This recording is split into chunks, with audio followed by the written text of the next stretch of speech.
Fasten your seatbelt. We are zipping across the ether.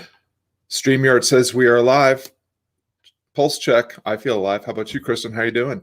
I'm feeling alive. Hey, Scott. Welcome, everybody. You're tuning in to Creative on Purpose Live. To learn more about Creative on Purpose, visit creativeonpurpose.com and get going with the difference only you can make. Ready to start living your legacy? Visit creativeonpurpose.com/challenge and join us, Kristin and I, in the Creative Difference Maker Challenge. Remember that this broadcast is also an iTunes podcast. Check it out and leave a 5-star review. 30 seconds of your generosity helps spread the goodness delivered by my guests. Let's get to today's show. Welcome to Creative on Purpose Live. These conversations are about flying higher and the difference only you can make. Endeavor better. It's time to be creative on purpose. Are you ready? Let's go. I'm your host, Scott Perry, author of Onward and Difference Maker Coach at Akimbo Workshops and Creative on Purpose. Don't die with the difference only you can make still inside. Visit creativeonpurpose.com to start learning how to live your legacy today. This season, we're drawing insight and inspiration from guests who are successfully embracing uncertainty, navigating adversity, and making things better, doing work that matters. Let's meet today's guest, Kristin Hatcher. Welcome to the broadcast. Please tell our viewers who you are, which I know could take the whole half hour, what you're up to these days, and where people can go to learn more about you and the great work that you're doing. Thanks, Scott. It's a pleasure to be with you. Always fun to chat and excited to be part of what you're doing with Creative on Purpose. So thanks for having me. So I'm Kristin Hatcher. By day, my background is public health. So I help nonprofit organizations set strategies and design programs and articulate the value that they're creating in the world. And by night, and sometimes also by day, I have created a community of practice called Writing in Community, and that's alongside Seth Godin, and it is a place for people who write or who want to write, and specifically for people who want to write and publish a book. So that's how I'm spending my time these days. And you can go to kristin-hatcher.com to learn more about what Kristin is up to. You and I are in digital years. We're old friends. We were co-coaches in the Creatives Workshop, the very first session. And then you ditched us to start this other thing called Writing in Community, which I was lucky enough to participate in. It's where Onward was composed and what helped facilitate its publication. Tell us a little bit more about Writing in Community, because that's coming up soon. It is. So we'll relaunch Writing in Community again in March. And it was my great pleasure to have you, Scott, there and writing Onward as part of that community, because Onward is a book that needs to be in the world. And I'm better for having had the chance to read it. So if you haven't, go please read Onward. So Writing in Community is sort of exactly what it sounds like. It's a space for people to come and to write. And the reason that I thought it was important to create it is that my own experience with writing was oftentimes more not writing than actually writing. And it wasn't until I found a group of people and wrote with them and to them and alongside them, and had people that were receiving my words and whose words I was receiving, really until I found community, that I began to write consistently. And I think sometimes we think about writing as this, mostly torturous, occasionally revelatory, solitary endeavor, but it doesn't have to be that way. And I think as we find other people who are trying to head in the same direction, regardless of exactly what they're writing, we learn a lot about ourselves and what's possible and what writing can look like. So that's sort of what Writing in Community is, finding the others and setting out in the same direction together and watching what happens as a result. Yeah, so what I'm hearing is Writing in Community is a place where you can go to get out of your own way and do the thing that you really want to do, but are often complicit in preventing yourself from doing, which is doing the work, doing the writing. I'd like to back up for just a second and hear your thoughts on why are we always so interested and invested and complicit in getting in our own way and preventing ourselves from stepping into potential and possibility in whatever endeavor that we're engaged in? Well, I don't know about for you, but for me, there's this little voice that pops up most times that I pick up the pen that says varying things like, wow, that is complete garbage that you've just written, or that actually might be the worst sentence that's ever been composed in the human language, or who cares? I was just writing this essay last week on eyebrows, of all things. And let me tell you, when you get to page 5 about eyebrows, that voice is going to be like, who cares? You're writing about eyebrows. And I think like we have to find an answer to the question of who cares. And we need to get to a place where, we're saying we care about our work. But it's fraud. And I think until we get honest about the track that's playing in our head, and until we realize that that same track is playing in almost everybody else's head or a version of it, it's hard to find forward momentum. And I think it's easy with writing and a lot of creative pursuits to feel like I am deeply flawed because I am having these thoughts. And it's until we realize that, like, no, this is part of what being human looks like. And I think within community, we can actually come to laugh about it. So, you and I have done some writing at the same time in different places together. We'll do 20 minutes of writing and then take a break. And somebody inevitably is like, whew, like that was brutal, or I can't even think of the word for this. And everybody can just laugh about it because it's a shared experience. This is just part of what it is to be human and trying to create something that doesn't exist. Well, I just want to say that before the pandemic and the stay at home, I noticed at the mall that there was an eyebrow joint where you could go and get your eyebrows sculpted into perfection. Mm-hmm. There was a line going out the door. So I'm thinking that maybe the eyebrow novel could be the next big thing, Kristin. I'm going to encourage Scott, you. if you're interested in co-authoring that with me, just let me know. Have you seen these? Okay. No. The natural brow is in. That's what the subject of the essay was about, Scott. Yeah. Well, that's awesome. One of the things that, so you mentioned the voice in our head, and we, in the Akimbo universe, we know this to be the lizard brain, the imposter, resistance, and all sorts of other things. One of the things that competes with that, and you kind of alluded to this, is we also have this we voice of aspiration, this idea that we have one voice telling us we're worthless and we need to shut up. And we have another voice that says, but this might work. I might have something to say here. And so I loved all the conversations in writing in community where people were expressing both sides of that equation. And it's, I think, really a defining quality of being a human being is we can hold these two opposing ideas of I am nothing and I want to be something in our head at the same time. And one of the things too that I learned through working with you in writing a community is, even though I knew that human beings are narrative creatures, that narrative is really, really super powerful. And it becomes even more powerful when you take it out of your head and put it onto the page. And then the big thing for me was speaking that truth out loud. So for those of you that have a copy of Onward, the audiobook, that came about because Kristin healed my childhood trauma of hearing the sound of my own voice, reading my own words. She laid her hands on me and I was cured suddenly and miraculously. So thank you for that. Well, what else is going on for Kristin Hatcher? What is Kristin Hatcher writing? Aside from the eyebrow novel, what else is Right, absolutely thrilling pieces about eyebrows.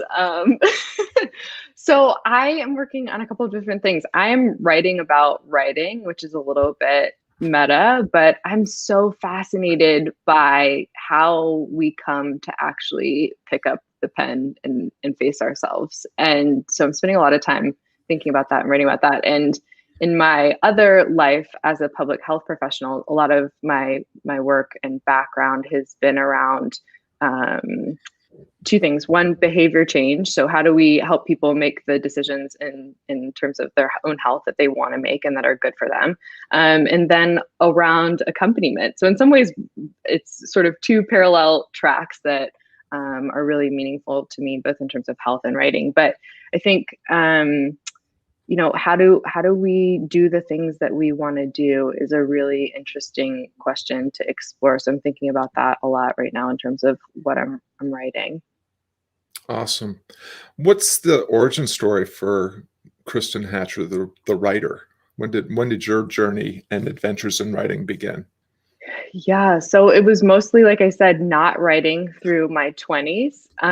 So I would write a little bit of, secretive personal essay on the side, but then my day job would write some academic related pieces and publish in some journals that I think only my mother read to help her fall asleep at night. I'd write some fundraising pieces, and really I'd write just enough at work to keep me from coming to terms with the fact that I wasn't actually writing the things that I wanted to write. So I found, again, this group of Alt MBA alumni, Alt MBA being a program that Scott and I have been associated with for a couple of years. And really, it wasn't until I committed to writing weekly with this crew called Java, which was under the leadership at the time I was part of it, of this wonderful Tamara Kemper. And I think what it took for me to learn how to write was to have a group of people that taught me how to be with myself, like taught me how to be with the inner critic. And I think that's the power of community, right? It's that we can be so cruel and so self-censoring and just stop ourselves. But when we're with others, the opportunity is they actually teach us how to be with ourselves. So that's sort of my journey. And then from there, last year did a 100-day project with writing, which is what you can find at this website, and then plowed right into this writing and community project. So yeah, writing now is more of a gift most days, even when it feels painful. And I think a lot, another thing that writing community is lowering the stakes. So I think sometimes what's hard about writing a book is either that the experience we want to write about, or the character we want to bring into the world, or the idea we have is so big and it's really hard to put words around it. So we're like, oh gosh, I could never do that. It's how do we just like lower the stakes? Like, okay, that's going to be a challenge, but like, what if you just write for 10 minutes today and 10 minutes tomorrow? So my daily writing is in a composition notebook like you had in elementary school that costs less than $1. I write with a pencil. And it's just about like lower the stakes, like put some words in the world, come back to it again tomorrow, and then see what happens. Yeah. Love that. Our mutual friend, Luis Karch, who is also one of the coaches in Akimbo and coached with us in the first Creatives Workshop, often reminds the students inside the workshops, we always overestimate what we can get done in a year, and we always underestimate what we can get done.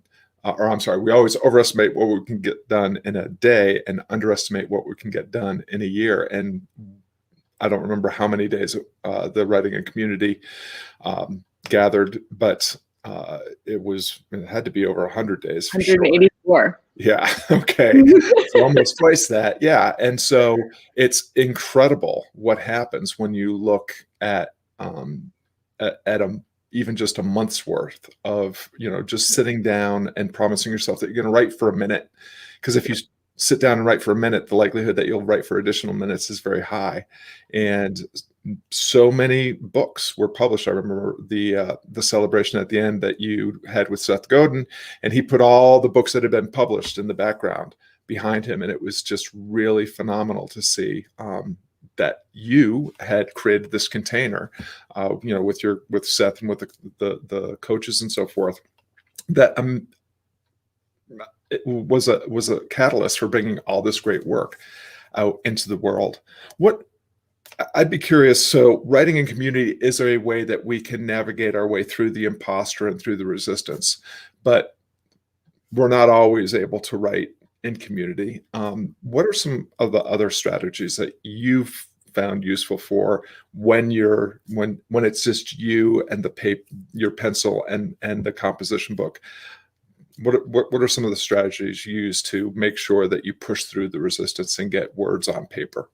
Yes, love this question. So I think it's actually one of the techniques is related to the word you just used, which is container. So I think part of what is amazing and excruciating about writing is that every time you sit down at the computer, there's a near limitless combination of keystrokes that you could combine into sentences. And I think when we're thinking about things that are limitless, like the night sky is really cool, but also it breaks our brains a little bit. Like we're like, what do you do with limitless? And so I think the question is like, how do you create a container around the experience of writing? So writing community is a 6-month container. What's possible in 184 days? But when you don't have that, like the container can be 10 minutes. You set a timer for 10 minutes and you can just, if you're completely stalled and don't know what to write, you can literally just write, I don't know what to write. I don't know what to write. I don't know what to write. And probably after you've done that for about 90 seconds, something else is going to pop out onto the page. So I think one of the things for me is just put a container around it, 10 minutes. And it's back to, Martha Beck's idea of the turtle step. She says, the only great thing she's accomplished has been 10 minutes at a time. Like take whatever you think the smallest amount of time you could spend writing is and divide it by 4 and just start there. Like just simple, small, day by day, I think is the only way I found to do it. Yeah, one of the bigger ideas that I drew from my Alt MBA experience back in 2016 was from the book A Beautiful Constraint. And we live in this time of abundance. And for those of us that have the privilege of being able to access all that abundance, it can be completely overwhelming because nobody's telling us what to do, or there's no map for where we're supposed to go. But we can all build for ourselves a compass. And I don't know about you, Kristin, but I find that the resistance, the imposter, fear, anxiety, etc., that's my compass. When I'm starting to feel anxious about the direction I'm going, it's usually an indication that I'm heading in a direction that's worth exploring, because the juicy, interesting stuff is always at the edges of our understanding and our abilities, and we get stronger by pushing back against that resistance. Absolutely. And I think the whole experience of writing is being unsure. Even if you have an outline, you don't know where it's going to end up. It could take a different direction. It could be received really well. You could feel really good about it at the end. You could feel really not good about it. Like the whole thing is unsure. So how do we become friends with that? How do we live with that, go along with the journey? Because I don't know about you, but I prefer when things are a little bit more certain. But the reality is that table stakes of doing creative work, of doing things that haven't been done before, is being unsure. And that's okay, but it's real. Well, one of the things that I think is baked into your writing and community and a lot of the other Akimbo workshops, and the Alt MBA for that matter, and the work that many of the people that are engaged in those endeavors do out in the world themselves, is at some point you come to realize that it's nothing but uncertainty, because there are no guaranteed outcomes. One of Seth's many famous lines is reassurance is futile, and there are no guaranteed outcomes. There are no maps that go to clearly defined destinations. Everything is uncertain. And so you're left to decide, well, what's it all for then? And it turns out that what it's for is you get to try, you get to do, you get to have your practice, and the quality, the intention and integrity of your effort is actually reward enough. If you happen to get published, great. If you happen to get accolades, great. If you happen to get sales, great. But you're not entitled to that. You're entitled to the work. And that was a really profound lesson, I think, that was underscored in your community.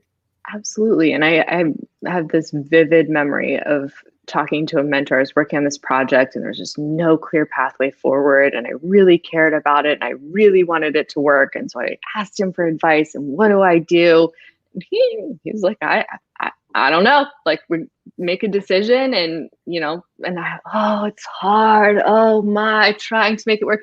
And he looked at me and he used the League of Their Own line. It's the hard that makes it good. And he said to me, do you know, if this was easy, you would have quit like ages ago. You like the hard, you like the challenge. And I think it's how we're describing that and how we're talking about it and how we're making meaning from it, that's also an important part. And there is to some extent, that the heart is what makes it good. It's part of the invitation. Yeah, for sure. If it's not challenging, it's probably not worth it. I would love for you to and go as deep or pass on this question if you like, but I am sure that in your journey there have been a few times when you have made a mistake or two, a misstep, where misfortune has come to visit.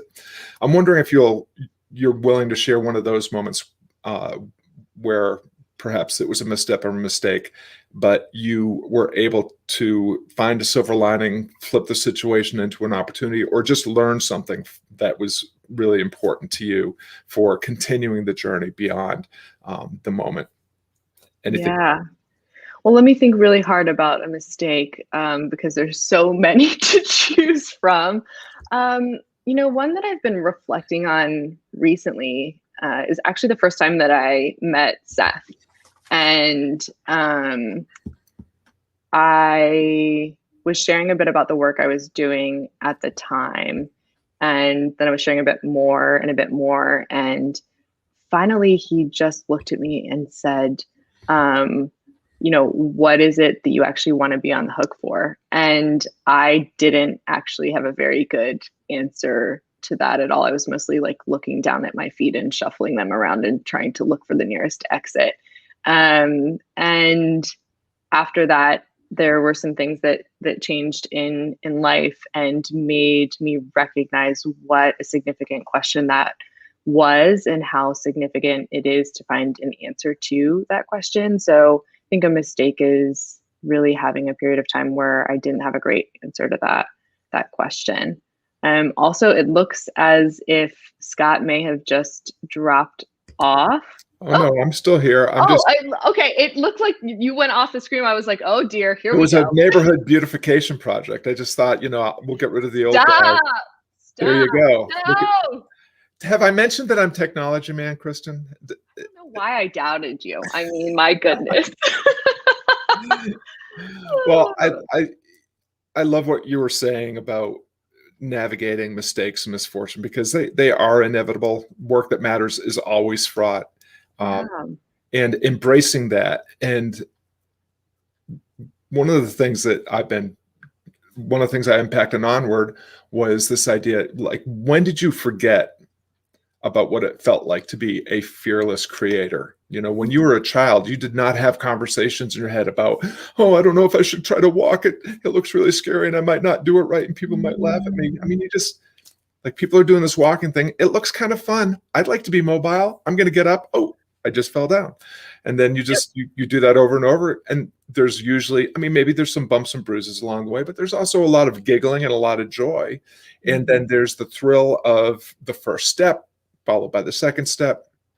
And if we can re-embrace that childlike sense of wonder and playfulness as we are doing the fraught and difficult work of trying to make a difference through writing or whatever it is, it can be easier. Yes, it's challenging. Yes, it's sometimes difficult, but it can also be fun, even as it's fraught. Yes. And a word that we don't use very frequently in creative work is ease. And I'm really interested in, how do we find ease? So how can it be hard to open the notebook, and how can we find ease as we do it? I don't know. I don't know the answer to that, but sometimes I think just stopping and saying, like, where could I find ease as I attempt to do this thing that really matters to me is a relevant question to ask. Yeah, we were talking about this in a Q&A with Seth in the Creatives Workshop the other day. And what leapt to my mind were two lines from the Xander's Art of Possibility, which is number 1, rule number 6, quit taking yourself so damn seriously. Yeah. And then the other is, it's all made up. Yeah. You are actually the agent of your destiny and the steward of your experience. You can decide to be miserable. You can decide to be angry and frustrated and jealous and miserable, or you could decide to have some fun and play around with this amazing opportunity that you've been given to, possess the means to make something out of nothing, to put narrative from your head down on the page and share it. And it might actually transform somebody else's experience. It's all in the framing, all in the It's framing. all in the framing. And maybe just one person. I think for me, the creatives workshop, the big transformative thing I took away from that is the thing you're creating probably isn't just for you. It may not be, it's certainly not for everybody. It may not be for the masses, but like, what if the thing that you secretly deep down only have admitted to yourself that you want to do could change one person? Does that make it worth the fear of being seen and of putting the thing in the world? And I think there's a lot of power there. Well, you just hit on something really profound and really important, which is one of the things I would tell my guitar students when they're getting ready to do their first recital is, every musician early on is worried about how do they look? How am I being judged by the people who are listening to what I'm doing? And I would remind them that it's actually, you've got it completely turned around. It's not about you. The song is for the audience. So serve the song so that you can serve the audience, and the rest will take care of itself. And we forget about that. I forget about it still all the time. Absolutely. Oh, wait, it's actually not about me. It's about the gift that I am trying to create. If I'm going to present something to somebody else in an effort to change them, why don't I just do my best? And then learn something from how it's received, and then iterate it and do it again. Yeah. Love that. So we're nearing the end of our time together. I always like to end with one question, but I want to sneak in one underneath that, which is, are there routines and relationships that you're currently cultivating as you're in this transition to, doing your own thing, that are helping fuel your forward progress? It's a great question. So I'm trying to write every day. I'm reading most days, trying to read every day. And I think, so I'm working with a coach. There are, relationships that I'm being intentional about, but I think, Scott, I would love your opinion on this actually, perspective, is I've started wondering 25 years from now, when we look back at this moment in time, what will we say to ourselves? And to me, there's this balance between, your mistake is thinking that you have a lot of time and really trying to live into that. And also being like, the world is really upside down right now. There is, people are experiencing, think about all the people without heat in Texas today. You think about the ways that our society is coming undone, and people are working to remake it. It's a really unique moment in time, and a really difficult moment in time for a lot of people. So back to that concept of ease, like this sort of sister concept of like, how do we be gentle with ourselves right now? And how do we balance the fact that there are things that are too important to leave up to how we feel on a given day, and the world is really upside down right now. Like, loved ones are sick, and homeschooling for parents, there's all these things going on. So for me, it's finding those couple of things that really, really matter and doing those well, and trying to find space to be gentle with myself and with the people around me, which my partner may tell you that there's still some work to do on that front. Probably true for all of us. So one perspective that leaps to mind is actually the world is always upside down somewhere. It just happens to be upside down the same way for everyone at the same time in at least one domain with the pandemic. Yep. And a lot of the things that are coming up now in terms of the, in the States, the divisiveness amongst the political right and left, and the long overdue reckoning over social justice, that's always been there. It's just, we have very, very poignant reminders right now. And this is the real work of the human being, is enhancing our own lives through endeavors that serve and elevate the lives of others as well. This is the way it's always been. We are inherently social creatures. We are inherently creative creatures.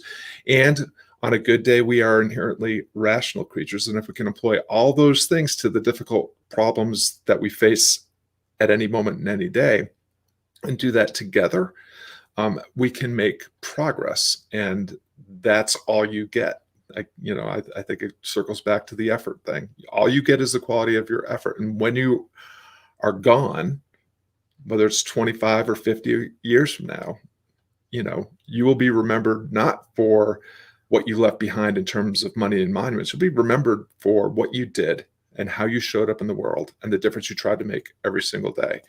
And with that, I really appreciate the difference that you are making every day. And before I let you off the call, I would love for you to share your number one tip or piece of advice, or a tip or piece of advice for the folks that are tuning in, because they are all difference makers and they seek to fly higher, and the difference only they can make. What would you say to them as one parting piece of advice or a suggestion? So I have this working theory that all great things are accomplished in exactly the same way. You have to decide and then keep deciding.